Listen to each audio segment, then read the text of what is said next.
Seperti yang sudah sering kita dengar, Indonesia dijuluki sebagai paru-paru dunia karena sebagian besar hutan di Indonesia hutan hujan tropis, yang mana di musim apapun kita mampu menghasilkan oksigen sepanjang tahun. Masalahnya, di tahun 2015, kita sempat kehilangan hutan seluas 2.611.411,44 hektar, atau setara dengan 39,5 luas DKI Jakarta.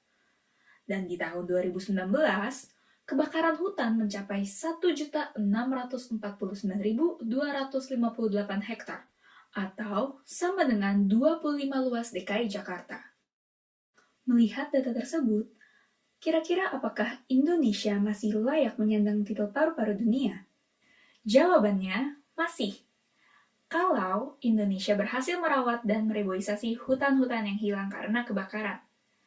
Nah sekarang, mari kita masuk lebih dalam dan melihat kenapa sih Indonesia bisa sampai mengalami kebakaran hutan sebanyak itu. Ternyata 99% kebakaran hutan di Indonesia disebabkan oleh manusia. Salah satu kasusnya adalah perusahaan Korindo yang membakar hutan di Papua untuk membuka lahan kelapa sawit pada tahun 2011 sampai 2016 dan tahun 2020. Kita masuk lagi lebih dalam ke proses pembakaran. Di proses pembakaran, api menarik oksigen, kemudian mengeluarkan karbon dioksida. Sementara, sifat dari karbon dioksida adalah memerangkap sinar infrared yang sifatnya panas. Karena jumlah karbon dioksida yang semakin banyak dan tidak terkontrol, alhasil bumi semakin terasa panas dan iklim menjadi tidak stabil. Musim kemarau semakin panjang dan musim penghujan semakin pendek, tetapi curah hujannya terus meningkat. Alhasil, bencana seperti erosi, tanah longsor, dan kekeringan kerap terjadi. Salah satu dampak dari perubahan iklim adalah kekeringan. Masalahnya, sebagian besar lahan Indonesia diisi dengan tanah gambut, dan tanah gambut sifatnya mudah terbakar, bahkan dengan api sekecil puntung rokok pun, apinya bisa menyebar kemana-mana dengan cepat. Ya, kalau kebakaran tinggal dipadamin toh. Iya sih, tapi tanah gambut itu walaupun permukaannya sudah tidak ada api, di dalam tanah apinya masih bisa tersisa selama berbulan-bulan. Dan selama itu juga proses pembakaran masih terjadi. Lalu, apakah Indonesia sudah hilang harapan? Tentu saja tidak. Pemerintah kita terus berjuang mengurangi kebakaran hutan dan gas emisi karbon dioksida.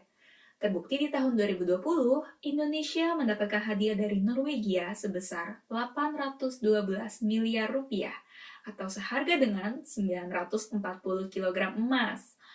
Indonesia mendapat hadiah ini karena telah berhasil mengurangi gas emisi karbon dioksida sebanyak 11,2 juta ton. Meskipun demikian, tidak cukup bila hanya pemerintah yang berjuang. Jika kalian ingin ikut melindungi hutan Indonesia, kalian cukup like dan share video ini ke teman-teman kalian, atau kalau kalian ingin berbuat lebih, kalian bisa bergabung dengan Madani Berkelanjutan dan memberikan solusi kreatif kalian dalam mengatasi tata kelola hutan dan lahan di Indonesia. Bagi yang penasaran, bisa langsung cek websitenya di deskripsi video.